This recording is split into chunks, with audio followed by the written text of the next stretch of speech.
Dear student, आज के lecture में हम क्लास 10th का चैप्टर 6 है त्रिभुज, जिसको इंग्लिश में ट्रायंगल बोलते हैं। इसमें प्रश्नावली 6.2 के जितने भी उदाहरण हैं हम वो सॉल्व करेंगे। ठीक है, तो सबसे पहले हमने लिया है उदाहरण नंबर 1। तो उदाहरण 1 मोस्ट इंपॉर्टेंट है, जो एग्जाम में कई बार रिपीट है। ठीक है, तो देखिए ध्यान से क्वेश्चन क्या कहता है।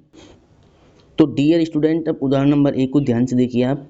यदि कोई रेखा एक त्रिभुज ABC की भुजाओं AB और AC को क्रमशः D और E पर प्रतिच्छेद करे तथा भुजा BC के समांतर हो, तो सिद्ध कीजिए कि AD अपॉन AB इक्वल होगा AE अपॉन AC होगा। ठीक है, तो ये रिजल्ट आपको इक्वल प्रूव करना है। और आपको दिया हुआ क्या है कि एक रेखा जो DE है वो BC के समांतर है। तो आपको प्रूव करना है कि AD upon DB AE upon EC ये रेशियो इक्वल है, ऐसा आपको प्रूव करना है। ठीक है, मोस्ट इंपॉर्टेंट है, एग्जाम में 2 मार्क्स में आता ही आता है। ठीक है, तो डियर स्टूडेंट, इस उदाहरण को हम सॉल्व कर देखिए ध्यान से। सबसे पहले एग्जाम में आपको क्या लिखना है, हल। हिंदी वाले बच्चे क्या लिखते हैं, हल लिखते हैं। ठीक है, पूरे स्टेप में बताऊंगा, पूरी सीक्वेंस बताऊंगा। ठीक है, तो सबसे पहले आप लिखेंगे दिया है। ठीक है, क्या लिखना है एग्जाम में, दिया है, इंग्लिश में बोलते हैं गिवन। ठीक है, तो क्या दिया हुआ वो देखिए आप। इसने बोला है यदि कोई रेखा एक त्रिभुज ABC की भुजाओं AB और AC को क्रमशः D और E पर प्रतिच्छेद करे तथा भुजा BC के समांतर हो। यानी एक रेखा है DE जो AB को D पर और AC को E पर प्रतिच्छेद करती है। तो जो रेखा DE है वो BC के समांतर है। ठीक है, D और E पर प्रतिच्छेद करने वाली जो रेखा है वो BC के समांतर है, ये आपको दिया हुआ है। मतलब DE समांतर BC, ये आपको गिवन है। ठीक है, तो आपको लिखना है दिया है DE जो रेखा है, लाइन है, वो पैरेलल है, समांतर है BC के। ठीक है, ये आपको दिया हुआ है। उसके बाद सिद्ध करना है कि AD upon AB AE upon AC। ठीक है, तो यहाँ पे आपको लिखना है सिद्ध करना है। सेकंड स्टेप हम क्या लिखते हैं, सिद्ध करना है, टू प्रूव,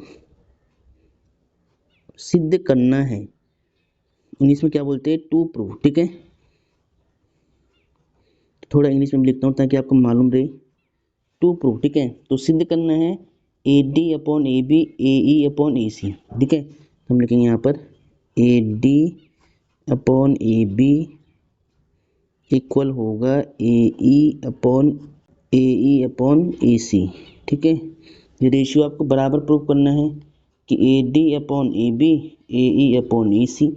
ठीक है, चलो ये 2 स्टेप लिखने के बाद आपको लिखना होता है उपपत्ति।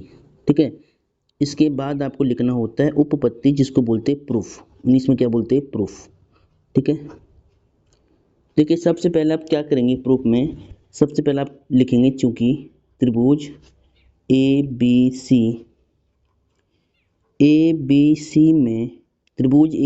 में आपको दिया हुआ है DE BC के समांतर है। DE BC के समांतर, वही बात आपको लिखनी है कि DE जो साइड है, लाइन है, वो समांतर है, पैरेलल है BC के। ठीक है, DE BC के समांतर है, ये आपको पता है कि दिया है क्वेश्चन में। ये रिजल्ट हमने दिया है से लिया है, गिवन है। ठीक है, अगर ये भुजा इसके समांतर होती है तो थेल्स प्रमेय में आपने क्या पढ़ा है कि अगर एक लाइन दूसरे के समांतर है तो इनका जो रेशियो है वो इक्वल हो जाता है। ठीक है, तो हम बोलेंगे इसीलिए थेल्स प्रमेय से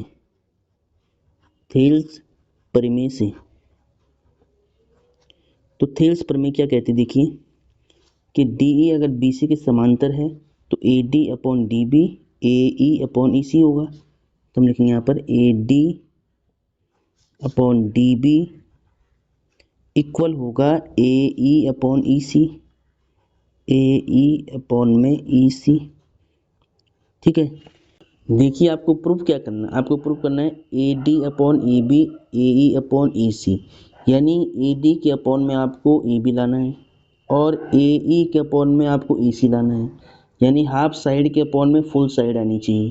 तो इसके लिए आप क्या करेंगे, थेल्स प्रमेय का प्रयोग करके इसका व्युत्क्रम करेंगे, उल्टा करेंगे इसको। ठीक है, तो सबसे पहले हम क्या करेंगे, इसको उल्टा करेंगे, DB upon AD equal EC ऊपर और AE नीचे। ठीक है, इसको बोलते हैं व्युत्क्रम। यहाँ पे आप लिख सकते हैं व्युत्क्रम करने पर। व्युत्क्रम मतलब तो रेसिप्रोकल लेने पर, ठीक है, उल्टा करने पर इसको हमने पलट दिया है, ठीक है, उल्टा कर दिया कि dB को ऊपर AD को नीचे, EC को ऊपर AE को नीचे, ठीक है। अब क्या करेंगे, व्युत्क्रम करने के बाद दोनों पक्षों में आपको एक जोड़ना है, ठीक है। मैं यहाँ पे लिखता हूँ दोनों पक्षों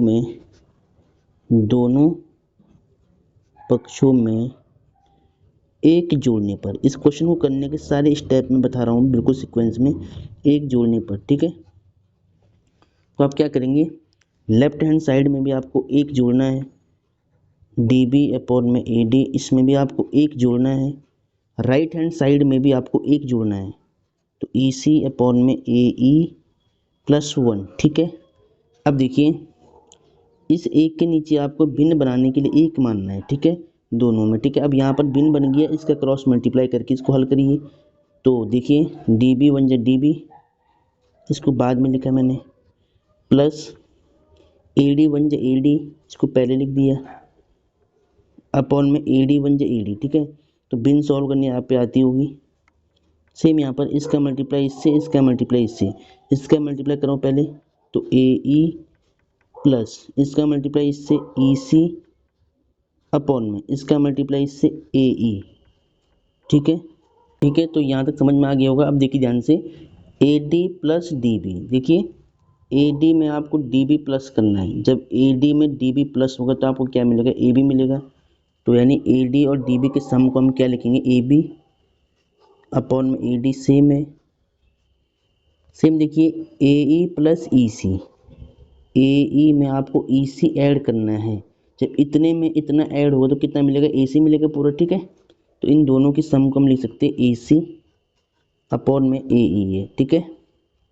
अब आपको देखिए प्रूफ में क्या लाना था, आपको प्रूफ में लाना था AD अपॉन में AB, यानी अपॉन में AB आना चाहिए, ठीक है। तो हम क्या करेंगे, पुनः व्युत्क्रम करेंगे, ठीक है। तो हम यहाँ पे लिखेंगे इसके बाद पुनः व्युत्क्रम लेने पर, पुनः व्युत्क्रम लेने पर इस फ्रैक्शन का हम व्युत्क्रम लेंगे, इस फ्रैक्शन का हम व्युत्क्रम लेंगे, ठीक है। तो इसको वापस उल्टा करना है, तो AD ऊपर आएगा, AB नीचे आएगा, ठीक है, AE ऊपर आएगा और AC नीचे आएगा, ठीक है। तो व्युत्क्रम लेने पर कुछ ऐसा आपको दिख रहा है, देखिए। तो यही आपको प्रूव करना था, देखिए ध्यान से, यही रिजल्ट डियर स्टूडेंट हमें प्रूव करना। देखिए AD upon AB, AD upon AB, AE upon AC और AE अपॉन AC, ठीक है। तो हैंस प्रूव्ड, यहाँ पे क्या लिखना है एग्जाम में, हैंस प्रूव्ड, ठीक है। इसको इंग्लिश में लिखना होता है। तो देखिए ध्यान से, ये क्वेश्चन काफ़ी इंपॉर्टेंट है, 2 मार्क्स में प्री बोर्ड एग्जाम में कई बार आया हुआ है, ठीक है। तो इसको आपको ध्यान से नोट करना है फिर कॉपी में।